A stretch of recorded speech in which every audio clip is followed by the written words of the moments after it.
And now we are starting with our first speaker, Kristo Muurimaa from Oikeutta Elaimille. Is it right? It's not for organs. And this is a man who told me that I should pronounce it in a different way, which means justice for organs or something in Finnish. So, Elaimille for animals. Yeah? And I was not supposed to be here with him. Yeah, at this time, but I asked about Kristo and I got a very nice response from my fellow friend from Otwarte Klatki that but for Kristo, open cages and Otwarte Klatki wouldn't exist, that he helped a lot with creating our organization, so I think it tells you a lot about him. We have half an hour for a presentation and then the question can follow, so I give the voice to Kristo now. Thanks for coming here. How many of you are from Poland? Not many. I'm not surprised after my last talk in Poland. Last summer near Buch. People said the same thing, that Otwarte Klatki wouldn't that I had something to do with the beginning of Otwarte Klatki, and then people had high expectations of my talk, and then afterwards they were like, who's that guy and why is he here? I hope to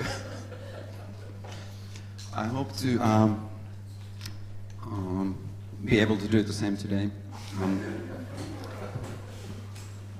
or better.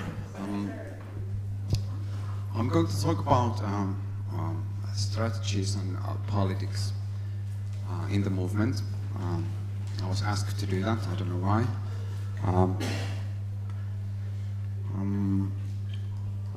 I'll be talking first with presenting you with some concepts that I think are important in kind of that will help you to think about these things. I won't be giving you any concrete advice about what to do in your country. I'm sorry if that's a disappointment. But this will be concepts to help you in your thinking, kind of like tools for analysis. These come from my background as 2 decades of very passionate activism, and that was a joke, and my schooling is in political science. This will be a very basic level things though. Then I'll be giving some examples of current thinking in the movement, like 2 trends that are very visible in strategic thinking of the animal rights movement, and then something else that I don't remember now. I don't know how this works. So, strategy first. What I mean by strategy is that we begin with setting goals. Strategy is means these minor steps that help us to form or make actions that will help us towards the longer-term goal. So it's kind of these smaller steps. And there are different ways to think about this. First of all, for our strategy to be kind of plausible, we need to be able to tell a credible story of how our little actions will help us towards the longer-term goals. How do we get there? If this story is not plausible, then we need to rethink the strategy. One example of how we work this is how we can work this is that we first imagine something that we want to achieve. For example, a ban on fur farming.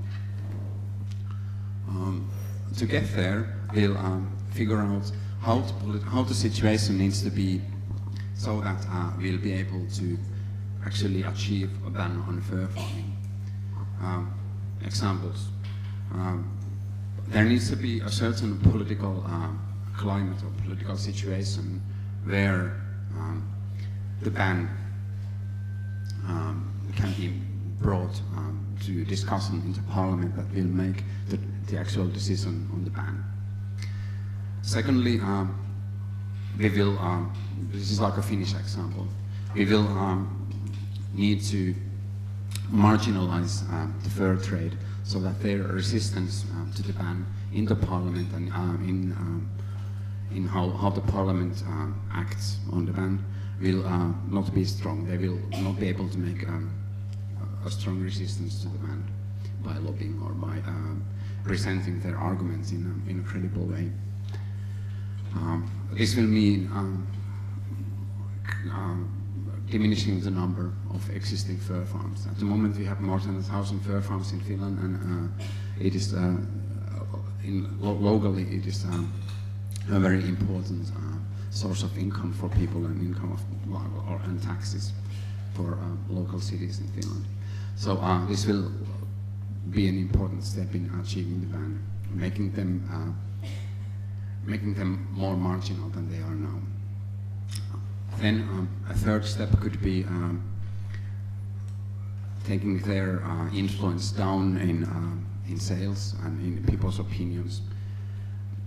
For example, working with fashion designers so that fur will be less visible in the streets and in fashion magazines and what people wear. Then another thing could be making fur something that people are against, like the public opinion. There are public opinion polls made about fur farming in Finland every year by the fur trade, because they want to show people that they have support. And at the moment, these numbers are around 50% of people wanting some major improvements that would basically make fur farming illegal or impossible in Finland economically. But so these are the kind of steps that these are some kind of sub-goals that we need to achieve in order to ban fur farming. So setting goals, setting sub-goals, and then each of these steps, say creating this political situation, will that allows us to actually bring the topic to a parliamentary discussion. Each of these goals needs another sub-goal that we need to work. And then by setting these different sub-goals, we're able to form our actions in a way that we can actually tell this story. Like, we do this, and it leads to this, and then it leads to this, and then we'll be able to actually achieve our goals. In this fur farming case, we started 3 years ago. We did a campaign on, it's called Citizens Initiative. If we collect 50,000 names in this kind of a petition, the Parliament will have to take this issue to a discussion, and we collected the names, and we were able to bring the fur farm ban into the Parliament, and obviously it failed because the political parties at the moment were supporting fur farming. So the ban was voted down, and this kind of can be seen as a mistake from our part, because we were not working hard enough to actually create a situation where a majority of the Parliament would vote for a ban. So this is why it was voted down. On the other hand, it can be seen as a media strategy. Like, I personally never believed that we would actually achieve a ban with the Citizens Initiative campaign, but kind of I saw it as a media campaign, as a possibility to bring this topic to a public discussion, and then create an atmosphere where the majority of the people would actually be in favor of a ban.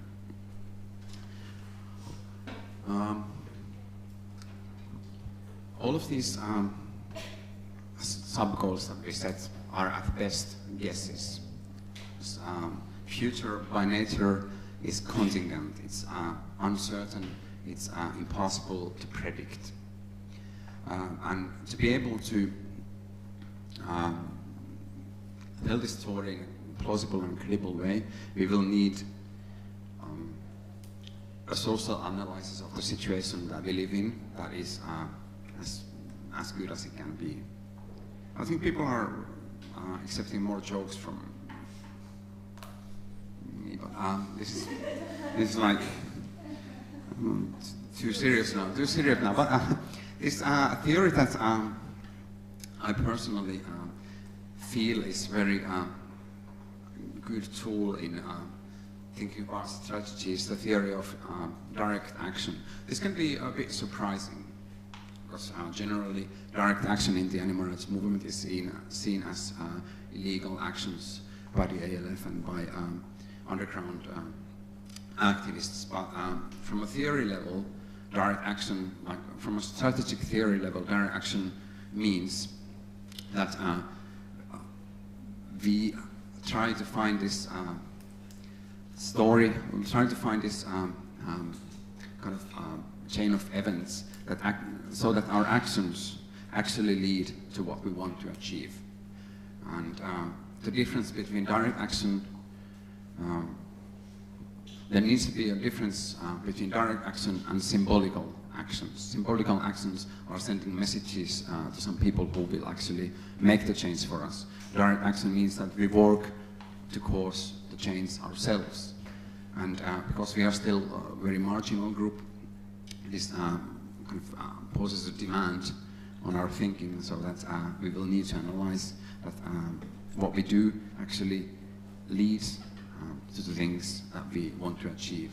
And it also forces us to think in a way that our goal setting and sub-goal setting will not be utopian, but it will be realistic. Otherwise, all actions that we do are at best symbolical.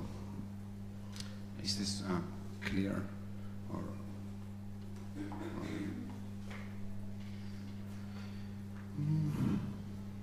then, what I mean by politics.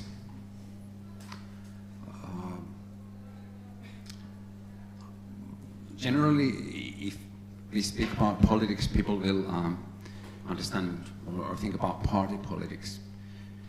The definition of politics that we as a movement kind of do is wider. We are not a political party, we are a political movement. And in this narrow understanding of politics, being political means working inside a political system or political institution, and what these institutions like political parties and governments do is seen as political. A wider understanding of this means that, well, there are several definitions. I'll speak about very basic definitions. First of all, we can think of any divide where any issue where a divide between friends and enemies is formed.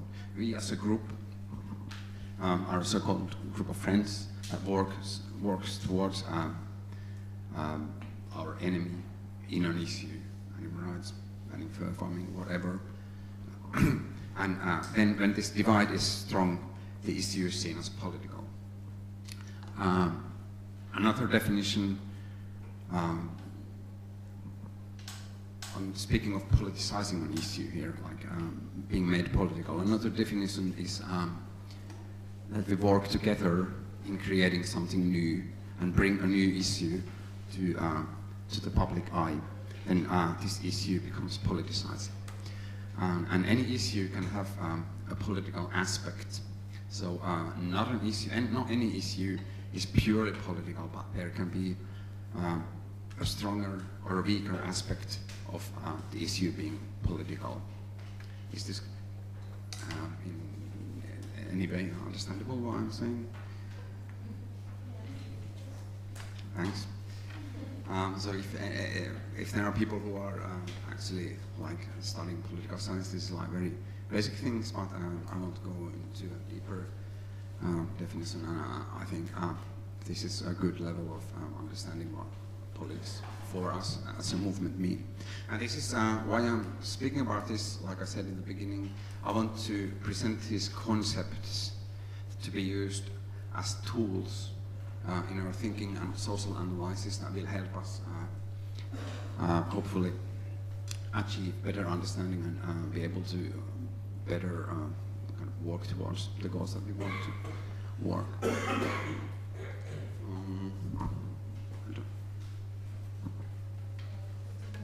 15 minutes. Okay. I'll go to some examples of strategy trends in the movement. Did I say something? Honey? Huh? Cage. Open cages. I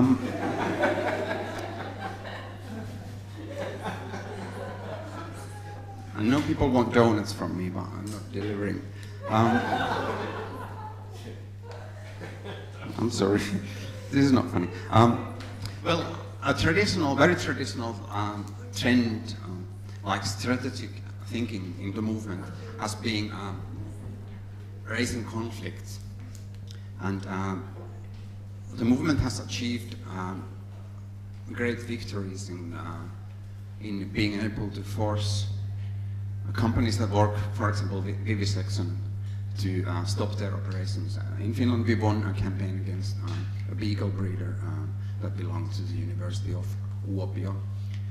And we walked a campaign where we had a camp outside their breeder, and we did demonstrations, and some of the people did more radical actions towards the university, and eventually they had to close down because the costs of security costs became too high. And at the moment there are no dog breeders for vivisection in Finland, and dogs are generally not used very often in Finland in vivisection.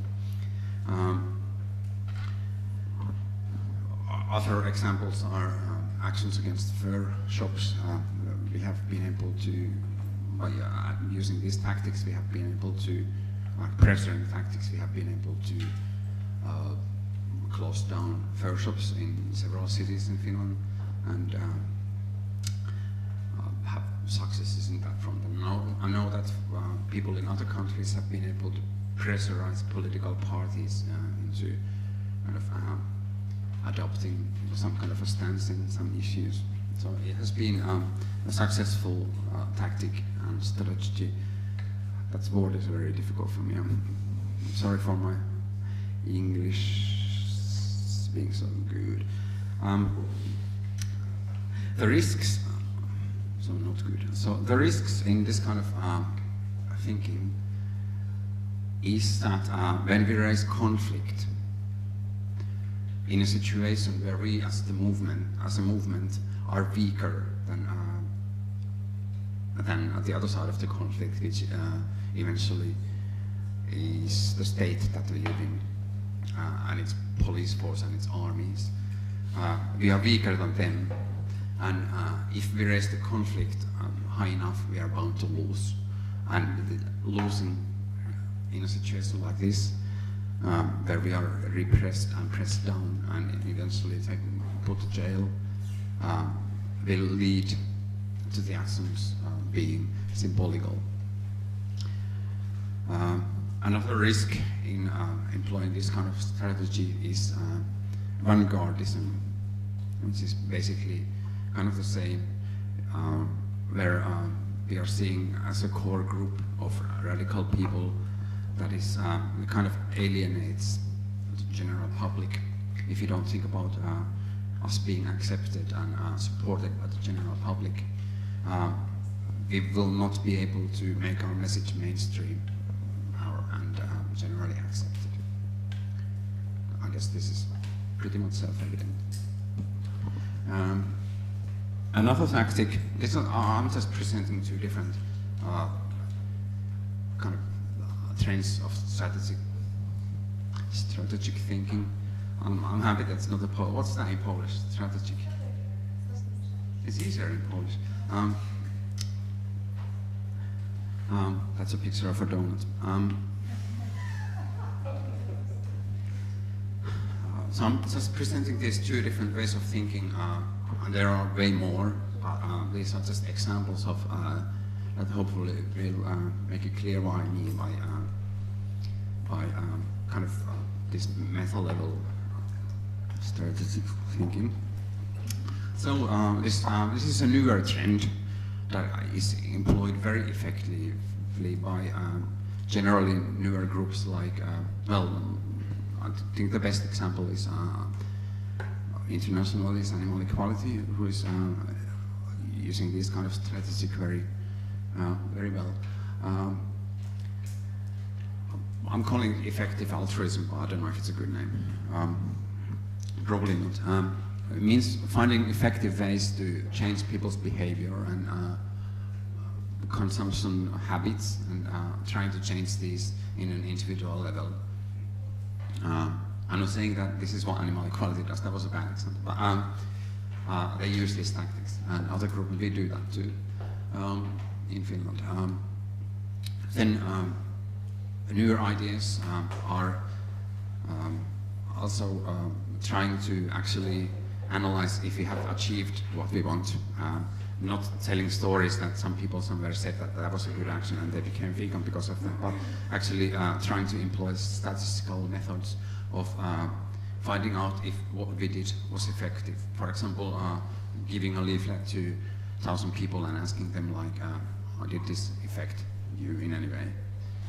Obviously, if you are a statistical scientist, then you will see that there are problems in this kind of approach, but still it's a first step towards measuring our strategies and tactics in any way. I'll speak about tactics from now on, but I will mean this strategy that we can't pronounce.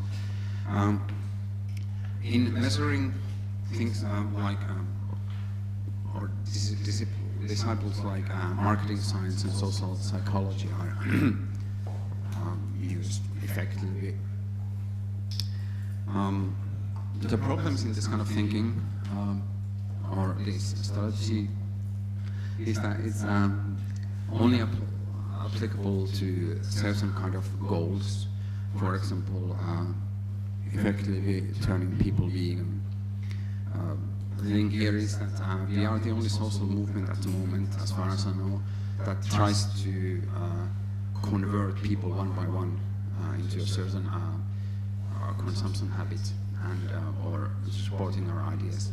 And this might be an inadequate way of inadequate social analysis, like that leads to kind of liberal thinking where we miss some like social things that we would need to analyze. Is this clear, or do you have any comments?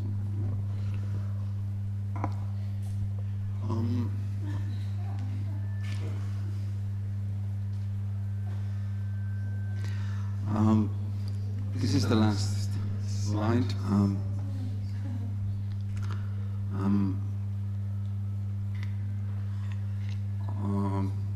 In looking for, like a few years ago, in our group we started thinking about different strategies, and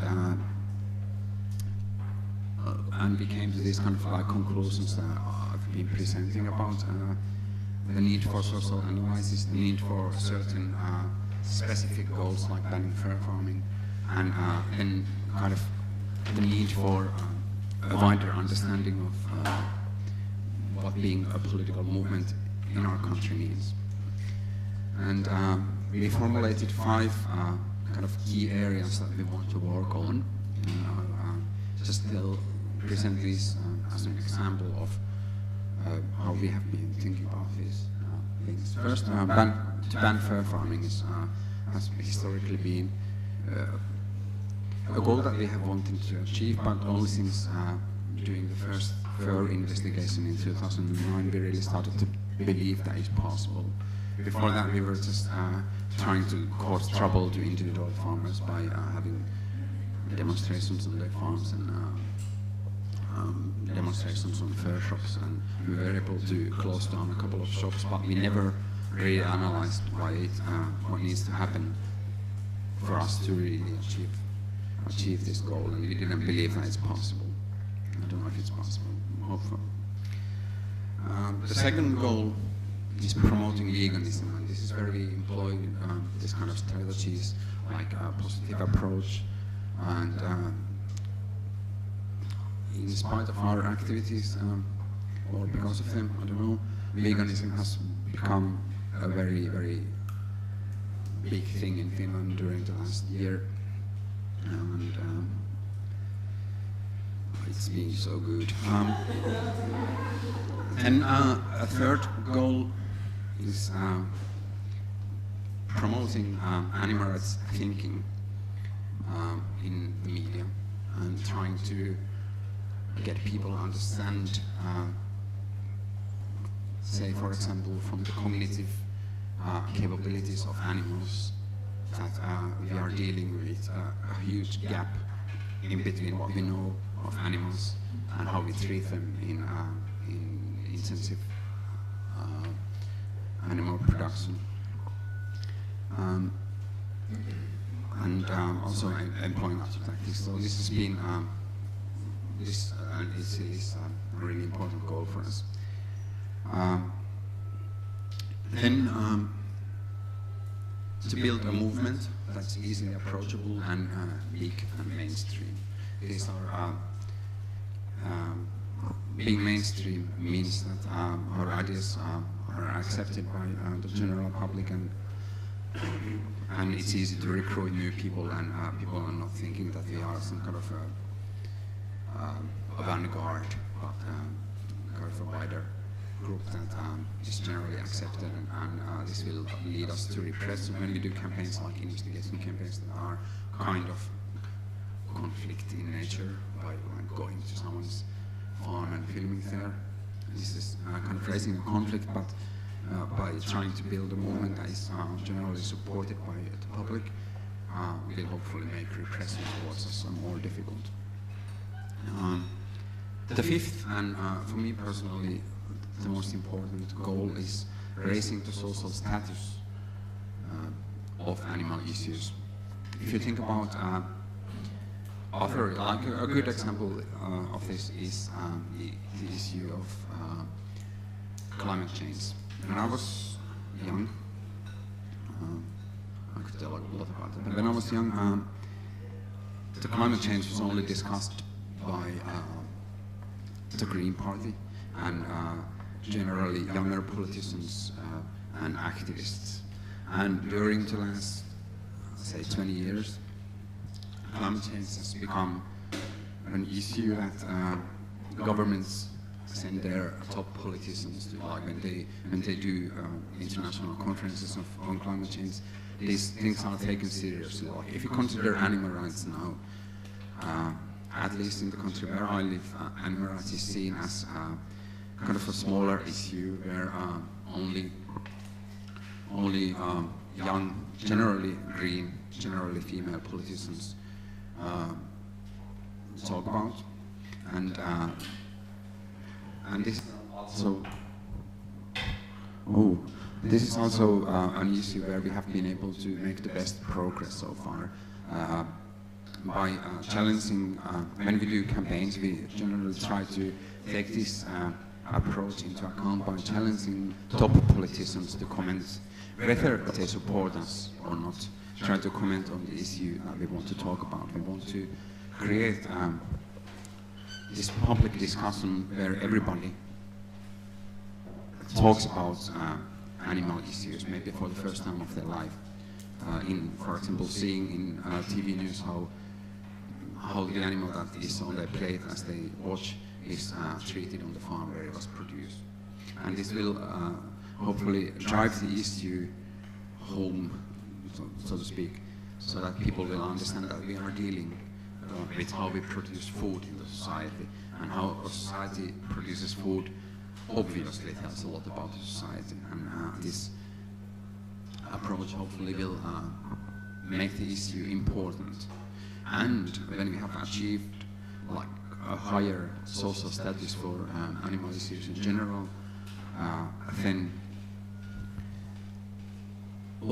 then achieving all of these other goals becomes easier. And for example, if people take animal issues seriously and see it as a Class A question and not a Class Ö, most of you don't even have that letter, question, then achieving a ban on fur farming will be a lot easier. Yeah, we are done personally. Yeah. Thank you very That much. was the last slide. Thanks.